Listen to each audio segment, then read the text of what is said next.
12 महीने शिवरात्रि आती है, जिसको 12 मासिक शिवरात्रि कहते हैं। हम कई लोगों से कहते हैं अगर जिंदगी में ज्यादा नियम नहीं ले सकते तो एक नियम ले लो, और उसका फल क्या होता है ये मात्र 3 महीने की शिवरात्रि कर कर देख लो। केवल 3 महीने की शिवरात्रि, ज्यादा कुछ नहीं कर सकते। हर महीने शिवरात्रि आती है। प्रत्येक शिवरात्रि के दिन 3 जगह पर दिया लगाना प्रारंभ कर दो। पहला, बेलपत्री के वृक्ष के नीचे। दूसरा, शंकर भगवान के मंदिर पर। तीसरा, आंवले के वृक्ष के नीचे। केवल ये 3 जगह पर दिया लगाना चालू कर दो। कौन से दिन? हर महीने की जो शिवरात्रि आती है, मासिक शिवरात्रि जो आती है, आप 12 महीने का नियम बनाओ कि मैं 12 महीने की शिवरात्रि का व्रत करूं ना करूं। मैं शंकर के मंदिर में 12 महीने जो शिवरात्रि आती है उस शिवरात्रि का नियम लेती हूं कि शिवरात्रि के दिन में दिया लगाने 3 जगह पर जाऊंगी। पहला, बोलते जाओ जम के, बेलपत्री के नीचे। दूसरा, शंकर भगवान के मंदिर में या शिव मंदिर की चौखट पर। तीसरा, आंवले के वृक्ष के नीचे। ये 3 जगह पर आप प्रणाम कर कर, झोली पसार कर बाबा देवाधिदेव महादेव, माता लक्ष्मी और पार्वती के नाम से दिया लगाना प्रारंभ कर दीजिए। 3 महीने की शिवरात्रि पूरी हो, ये निश्चित है अगला पत्र आपका इस जगह पर मिलेगा कि बाबा ने मेरा ये कार्य किया। कई माताएं कहती हैं मैं रोज सुबह 10 बजे भगवान के मंदिर जाती हूँ। कोई कहता है कि हम सुबह 8 बजे भगवान के मंदिर जाते हैं, 9 बजे भगवान के मंदिर जाते हैं, कोई 11 बजे भगवान के मंदिर जाता है।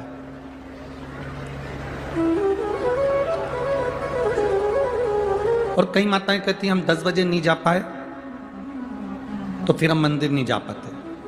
शिव महापुराण की कथा में एक बड़ी सुंदर बात लिखी है, अगर आपने स्मरण करा हो, उमा खंड को अगर पढ़ा हो तो पार्वती खंड में, उमा खंड में एक बात आती है, बड़ी सुंदर आती है।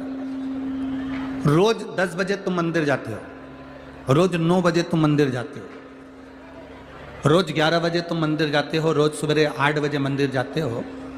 पार्वती खंड कहता है, उमा खंड कहता है, कभी कभी हफ्ते 2 हफ्ते में अपना समय बदल कर भगवान के मंदिर जाया करो। हफ्ते 2 हफ्ते में ऐसा समय निकालो कि हमें अपना समय चेंज करना है, अपना समय बदलना।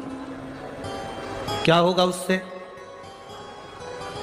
जो दुकान जाने वाले हैं उन दुकान जाने वालों से हम निवेदन करेंगे, जो ऑफिस जाने वाले हैं वो ऑफिस जाने वालों से निवेदन करेंगे, जो कहीं ना कहीं किसी ना किसी जगह पर नौकरी करते हो, धंधा करते हो, बिजनेस करते हो, काम करते हो, फैक्ट्री जाते हो, कार्य करते हो, तुम्हारा जाने का समय 10 बजे है। कभी प्रयास कर कर सुबह 9 बजे चले जाओ, कभी प्रयास कर कर 10:30 बजे चले गए, कभी प्रयास कर कर आगे पीछे थोड़ा सा समय हफ्ते में 1-2 बार जाकर देखना। अगर आप रोज 10 बजे दुकान पर जाते हो तो कभी एक प्रयास करना कि आज मैं सवेरे 9 बजे दुकान पर जाकर देखूं आखिर होता क्या है। सवेरे 9 बजे फैक्ट्री का मालिक ये विचार करे मैं रोज 12 बजे फैक्ट्री पर जाता हूं, फैक्ट्री का मालिक 12 बजे फैक्ट्री पर पहुंचता है। कभी फैक्ट्री का मालिक अगर 12 बजे की जगह 10 बजे 9 बजे फैक्ट्री पर जाकर खड़ा हो जाए। अपने व्यापार को जो तुम 1 बजे देखते हो, 2 बजे देखते हो, कभी समय चेंज कर कर सुबह 11 बजे पहुंच गए, कभी 10 बजे पहुंच गए। जब वहां जाकर पहुंचोगे तब तुम्हें अंदाजा लगेगा कि वहां तुम्हारे नहीं रहने पर या तुम समय पर जाते हो उस समय तो सब कुछ अच्छा मिलता है, पर जब तुम समय से हटकर जाते हो तो तुम्हें अंदाजा लगेगा कि जो तुम देखोगे कि मेरा कितना घाटा हो रहा है या मेरा कितना फायदा हो रहा है वो तुम्हें सम्मुख में नजर आएगा, वो तुम्हें सामने दिखेगा।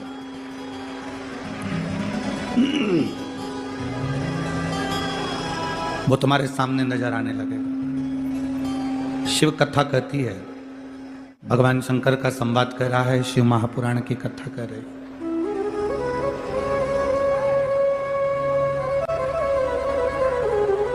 रोज 10 बजे मंदिर जाते हो, रोज 11 बजे मंदिर जाते हो, कभी कभी समय बदल दो, हफ्ते में, 2 हफ्ते में, 15 दिन में, महीने भर में समय चेंज कर दो।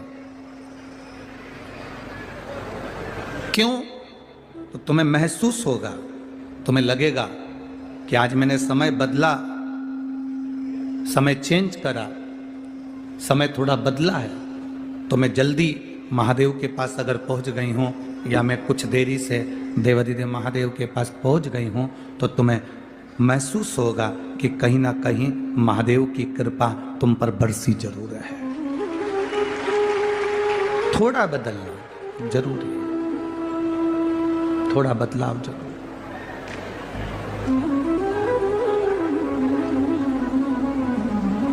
जाओ शिव के मंदिर, रोज जाओ, भगवान के दरवाजे पर रोज पहुंचो, प्रतिदिन जाओ, पर महीने भर में, हफ्ते भर में एक आध दिन आगे पीछे थोड़ा चेंज करो।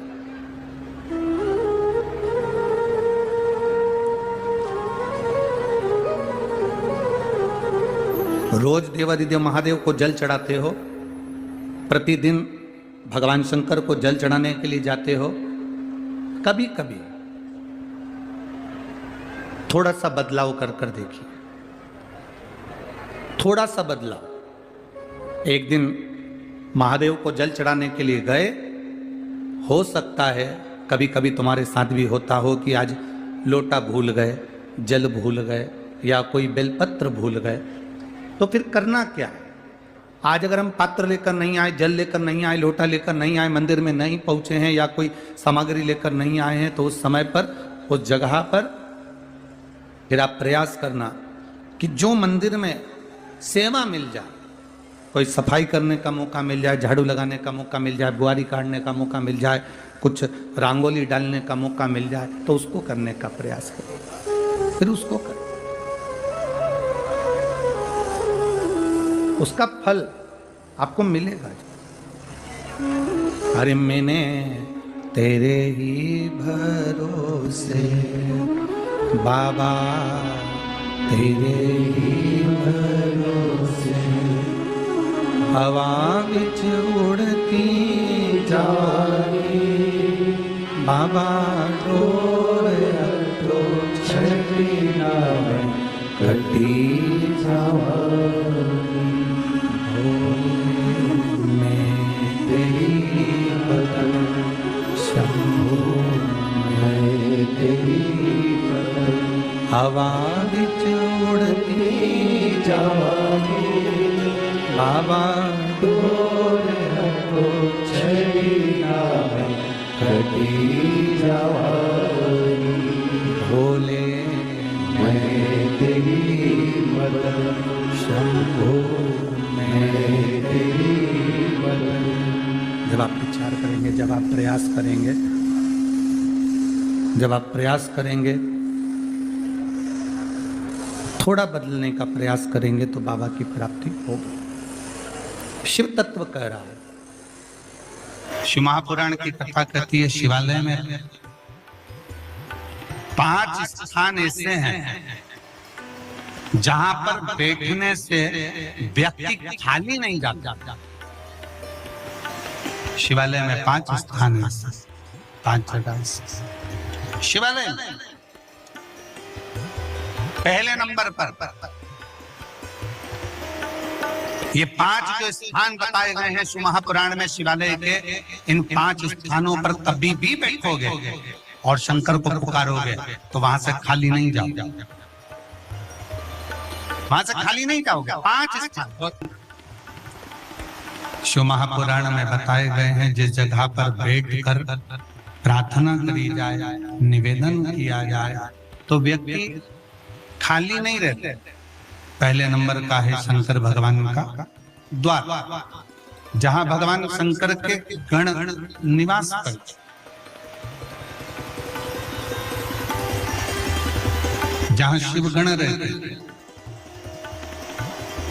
कभी भी मंदिर के अंदर जब प्रवेश करो, मंदिर के अंदर जब भी जाएं, मंदिर में जब भी प्रवेश करें, तो एक बात अपने हृदय में रखो कि शिव की जो चौखट है, शंकर के मंदिर का जो दरवाजा है, चौखट है, उस चौखट पर, उस द्वार पर अपना हाथ का स्पर्श कर कर उसको प्रणाम जरूर करो, उसको निवेदन जरूर करो, उसको नमन जरूर करो, चौखट को प्रणाम करिए, उस चौखट को नमन करिए, उसको प्रणाम करिए। पहले नंबर पर है उसकी चौखट का प्रणाम, भगवान शंकर के मंदिर की चौखट को प्रणाम करिए, नमन नमन। कहते हैं शिव मंदिर के चौखट का, दरवाजे का, द्वार का दर्शन मणिभद्र जो शंकर भगवान के दरवाजे का द्वारपाल है, मणिभद्र जो शिव जी के दरवाजे का द्वारपाल है, दरवाजे का दर्शन करने वाले को मणिभद्र अपनी ओर से शिव आज्ञा से कुछ ना कुछ देकर भेजता जरूर है, खाली नहीं भेजता। मणि दूसरे नंबर पर नंदी हॉल,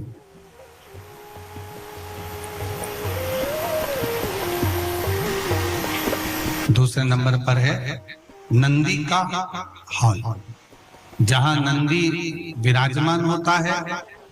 शिव जी के मंदिर में जहां नंदी रहता है, नंदी का जो हॉल होता है, जहां नंदी विराजमान है, नंदी बैठा हुआ है, नंदी जिस हॉल में है वो नंदी हॉल, वो नंदी मंदिर में शंकर के जब भी जाए, शिव के मंदिर में जब भी पहुंचे तो जहां नंदी विराजमान, उस नंदी हॉल में, नंदी के नजदीक में 2 क्षण बैठो, नहीं बैठ सकते तो नंदी के कानों में अपने मन का भाव कहकर श्री शिवाय नमस्तुभ्यम कहकर, ओम नमः शिवाय कहकर, या षडाक्षर मंत्र ओम नमः शिवाय, पंचाक्षर मंत्र नमः शिवाय बोलकर फिर वापिस नंदी।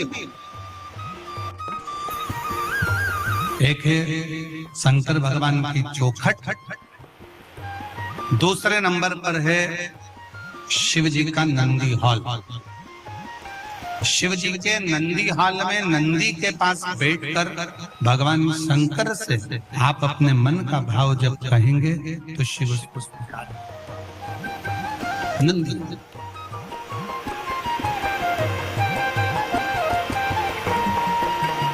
तीसरे नंबर पर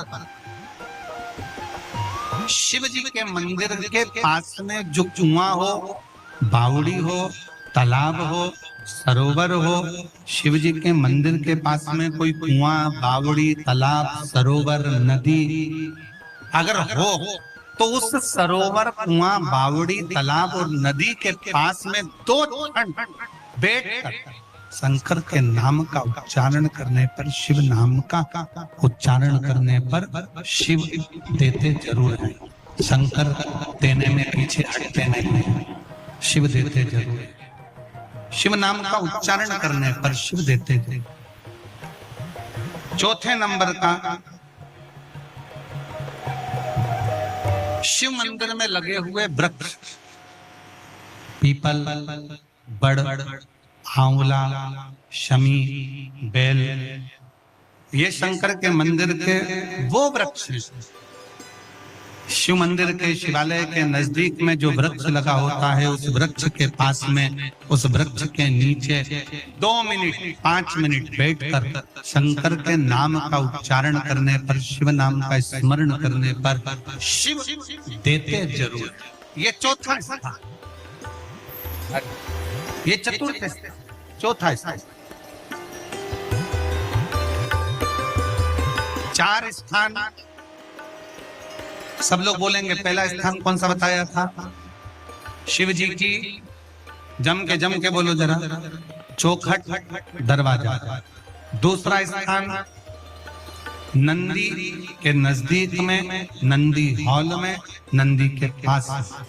तीसरा स्थान शिवालय के पास में जो कुआं हो, बावड़ी हो, तालाब हो, सरोवर हो, नदी हो, कुंड हो, वहां 2 मिनट 5 मिनट बैठकर बाबा से अपने मन का भाव जरूर कहना चाहिए। चौथा स्थान, जम के बोलो जरा, शिवालय में शंकर के नजदीक में, शंकर के मंदिर के पास में जो वृक्ष हो, बड़ का, पीपल का, आंवले का, शमी का या बेलपत्र का जो वृक्ष हो, उसके नजदीक में, उसके नीचे, उसके पास में बैठकर जो बोला जाता है शिव उसको स्वीकार करता है और देता जरूर है। और पांचवें नंबर का शिव पुराण कहती है, शंकर जी के मंदिर में उत्तर की ओर मुख कर, उत्तर मतलब शंकर जी का जो शिवलिंग है ये जलाधारी है और ये पानी बहने का स्थान है। शिव जी के मंदिर का जो पानी बहने का स्थान होता है वो उत्तर का होता है। तो आप जब दक्षिण में बैठेंगे और उत्तर की ओर देखेंगे या उत्तर की ओर से दक्षिण में बैठकर शंकर का स्मरण, पूजन, दर्शन उत्तर की ओर कर करते हैं या उत्तर की ओर बैठकर भगवान शिवालय में शंकर के मंदिर में जो मांगते हो शंकर वो देता जरूर है। ये 5 स्थान,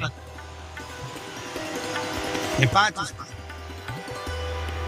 शिवालय में बैठकर, शंकर के नजदीक में बैठकर, शंकर के पास में बैठकर यहाँ शिव से प्राप्त किया जा सकता। तो पहला स्थान, जम के बोलो जरा, पहला स्थान कौन सा है? शिव जी के मंदिर का द्वार। दूसरा स्थान, नंदी के नजदीक में बैठकर नंदी का हॉल। तीसरा स्थान, जलाशय, कुआं, बावड़ी, तालाब जो शंकर के मंदिर के बिल्कुल नजदीक हो या शंकर के मंदिर में हो या शिवालय।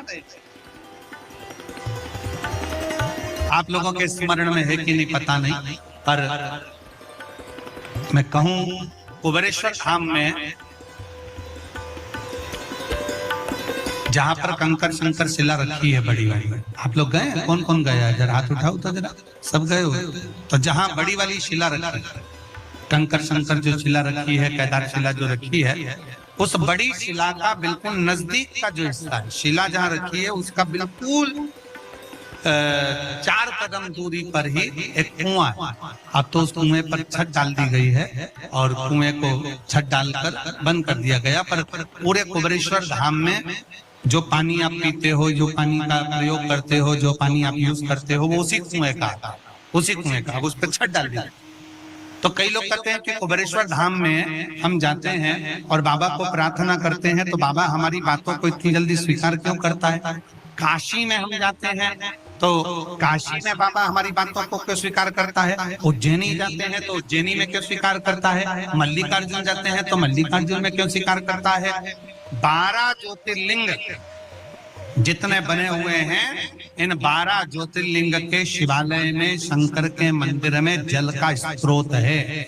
जैसे विश्वनाथ जी के मंदिर में, काशी में ज्ञान वापी है, जैसे उज्जैनी के अंदर महाकाल मंदिर में ही सरोवर है, जैसे मल्लिकार्जुन में जब दर्शन करने जाते हो तो पास में एक कुआं है, उसी तरह प्रत्येक शिवालय में भीमा शंकर चले जाओ, त्र्यंबकेश्वर चले जाओ, तुम्हारी मर्जी पड़े जिस ज्योतिर्लिंग में जाओगे। आप केदारनाथ जाओगे तो ओम कुंड है, ऐसे जितने ज्योतिर्लिंग का दर्शन करोगे, प्रत्येक ज्योतिर्लिंग के नजदीक में, ज्योतिर्लिंग के अंतर्गत, ज्योतिर्लिंग मंदिर के अंदर एक ना एक शिवालय के पास में जलाशय रहता है। वो जलाशय क्यों रहता है?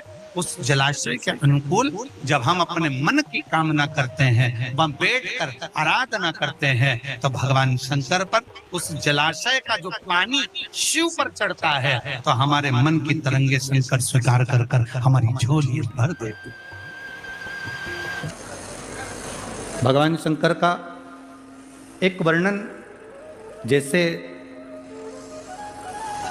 आप अपने आप को जितना संसार में खर्च कर रहे हो,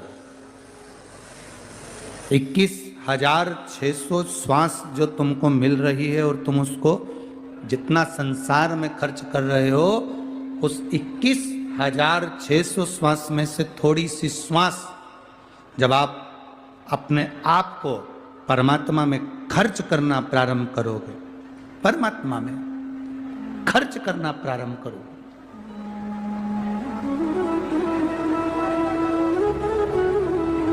अपनी 21,600 श्वास में से कुछ श्वास जब आप परमात्मा में खर्च करेंगे, मंदिर जाना, शिवालय जाना, देवालय जाना, कोई परमार्थ का कार्य करना,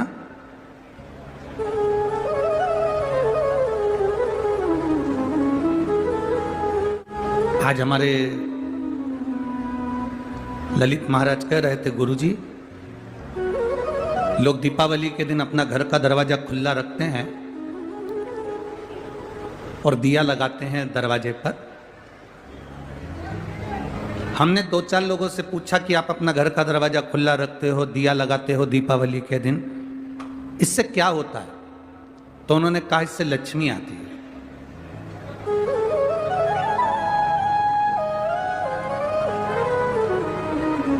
अगर दरवाजा खुला रखने से और दरवाजे पर दिया लगाने से लक्ष्मी घर में आ सकती है क्या? तुम ईमानदारी से बोलो जरा। दरवाजा खुला रखना और दीप लगाना ये दोनों अलग अलग कर्म है। जिसने दिल से कभी शिव महापुराण की कथा सुनी होगी वो जानता है, दरवाजा खुला रखना और दीप जलाना, लोग कहते हैं दीपावली के दिन दरवाजा खुला रखो, दिया दरवाजे पर लगाओ, लक्ष्मी आएगी। शिव महापुराण की कथा एक बड़ी सुंदर बात कहती है, दरवाजा खुला रखने से मतलब है कि कोई तुम्हारे यहाँ अतिथि आए, कोई तुम्हारे घर में बुजुर्ग आए, कोई तुम्हारे घर में बड़ा आए, कोई तुम्हारे घर में दरवाजे पर कोई पहुंचे, उसके लिए तुम्हारा दरवाजा हमेशा खुला रहना चाहिए। और कोई अगर तुम्हारे दरवाजे से कोई निकल कर जा रहा है जिसको जरूरत है तुम्हारे दिव्य ज्ञान के प्रकाश की, दरवाजे पर दीप जलाने का मतलब है कि किसी को तुम्हारे प्रकाश की जरूरत हो, तुम्हारी जरूरत हो। दीप जलाने का मतलब है तुम्हारे दरवाजे पर दिया जलाना, मतलब तुम्हारे द्वार पर कोई आया और उसको तुम्हारी जरूरत है, तुम्हारे प्रकाश की जरूरत है। केवल दरवाजा खुला छोड़कर अंदर बैठकर माला जप रहे और सोच रहे हो लक्ष्मी जी आ जाएगी, तो लक्ष्मी नहीं आएगी। दरवाजा खुला रखने का मतलब है कि आपकी मेहनत, आपकी लगन और आए हुए अतिथि का सम्मान अगर आप कर रहे हो और तुम्हारे दरवाजे पर ज्ञान का अगर दीप जला हुआ है तो लक्ष्मी जरूर प्रवेश करेगी, लक्ष्मी जरूर प्रवेश करेगी। जब व्यक्ति अपना ही भला सोचता है, जब व्यक्ति केवल अपने भले के लिए कुछ ना कुछ करता रहता है तो लक्ष्मी प्रवेश नहीं करती। आप दूसरे के लिए जीना सीखो, आप दूसरे के लिए कुछ अच्छा करना सीखो, आपको सुख का अनुभव हो जाए।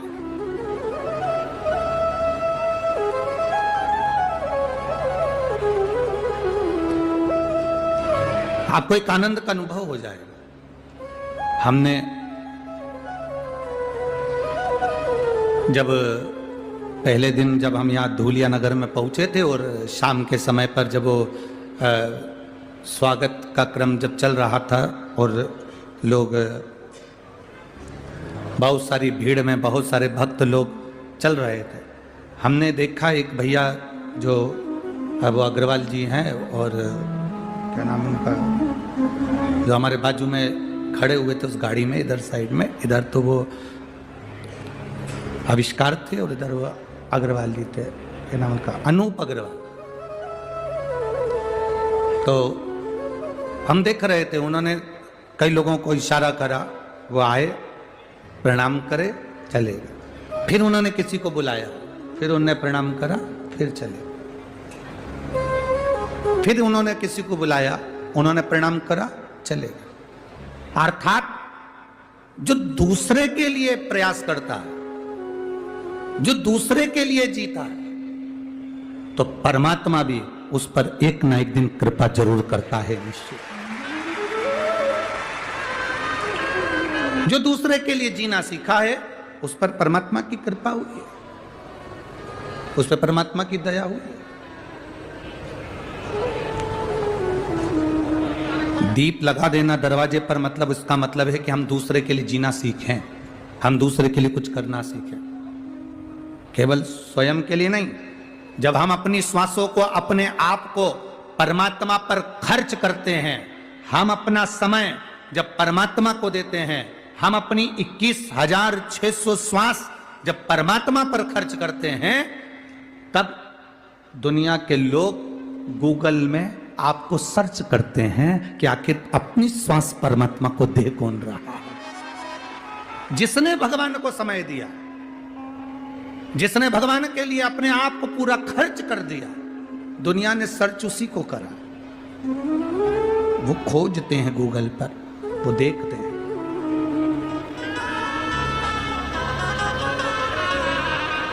आप लोगों से एक बात पूछें, उत्तर देना रे धुलिया वालों सब।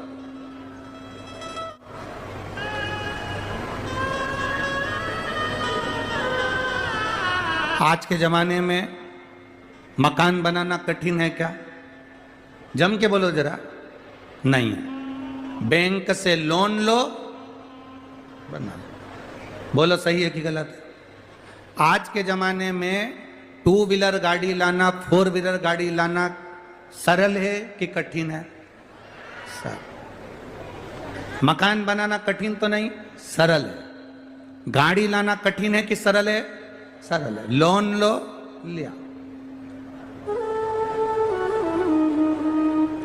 आज के जमाने में मकान बनाना कठिन नहीं है, आज के जमाने में गाड़ी लाना कठिन नहीं है, आज के जमाने में पैसा कमाना, जितनी जितनी महंगाई बढ़ती चली गई, व्यक्ति उतनी मेहनत करने लगा और एक दुकान की 4 दुकान करने लगा, कमाने का तरीका सीखने लगा। स्वयं अपने आप पर आत्मनिर्भर बनाए, स्वयं कमा रहा है, आत्मनिर्भरता उसने धारण कर ली। आज के जमाने में मकान बनाना कठिन नहीं है, आज के जमाने में गाड़ी लाना कठिन नहीं है, आज के जमाने में सेठ बनना, अमीर बनना कठिन नहीं है। पहले कुछ लोग होते थे जिनके पास में 1-2 लाख रुपए होते थे, लोग उनको लखपति कहते थे, लोग उनको करोड़पति कहते थे।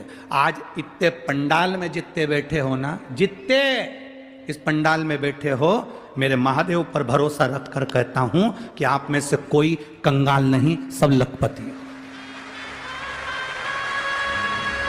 किसी के पास में 1 लाख होगा, किसी के पास में 50,000 से ऊपर होगा। लखपति बनने का आज के जमाने में पैसा कमाना कठिन नहीं है, अमीर बनना कठिन नहीं है, बंगला बनाना कठिन नहीं है, दुकान बनाना कठिन नहीं है, कमाई करना कठिन नहीं है। आज के जमाने में गाड़ी लाना कठिन नहीं है, दुकान बनाना कठिन नहीं है, पर आज के जमाने में दुनिया की सबसे कठिन चीज एक है, अपने बच्चों को संस्कारित बनाना।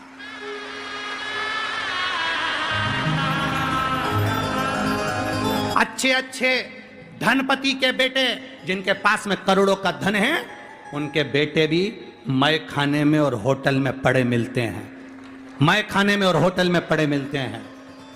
बहुत बहुत करोड़पति के बेटे भी कहीं ना कहीं गलत व्यसन में डूबे मिलते हैं, गलत व्यसन में पड़े हुए मिलते हैं। धन कमाना कठिन नहीं भाई, सेठ बनना कठिन नहीं, अमीर बनना कठिन नहीं, दुकान बनाना कठिन नहीं, मकान बनाना कठिन नहीं, जेवर बनाना कठिन नहीं, प्रॉपर्टी खरीदना कठिन नहीं, पर दुनिया का सबसे कठिन काम है कि अपनी जो जिंदगी की पूंजी है, अपनी जो औलाद है, अपने जो बच्चे हैं, इनको संस्कारित बनाना, ये दुनिया का सबसे कठिन काम है, सबसे कठिन। आपके बच्चे अगर संस्कारित हैं, आपको प्रणाम कर रहे हैं, आपको नमन कर रहे हैं, आपका कहना मान रहे हैं, आपके मुंह पर कभी मुंह नहीं चला रहे, आप सोफे पर बैठे हो, आपके बच्चे आपकी मर्यादा रखकर खड़े हुए हैं, साथ में नहीं बैठ पा रहे, नीचे बैठ जाते हैं। आपके बच्चे आपके कहने पर चल रहे हैं, आपके बच्चे से आपने कह दिया लोटा उठा जल शंकर जी को चढ़ा के जा, एक बार बच्चे के मुंह से ना निकले मम्मी मैं नहीं चढ़ाने जाऊंगा, मम्मी मैं ये काम नहीं करूंगा, मम्मी मैं ये सामान नहीं लाऊंगा, मम्मी मैं पानी भरकर नहीं लाऊंगा, मम्मी ये काम नहीं करूंगा। अगर आपके बच्चे आपके कहने पर चल रहे हैं, आपके बच्चे आपका कहना मान रहे हैं, आपके बच्चे अगर संस्कारित हैं, तो दुनिया के सबसे बड़े अमीर अरबपति आप हैं। दुनिया के सबसे बड़े अमीर अरबपति आप हैं। और अगर आपके बच्चे आपके विपरीत में चल रहे हैं, बच्चों से कहा गलत जगह मत जाओ, नहीं मानते, गलत संगत में मत पड़ो, नहीं मानते, बच्चे सुनते नहीं हैं। भाई बहुत कठिन है, बहुत कठिन।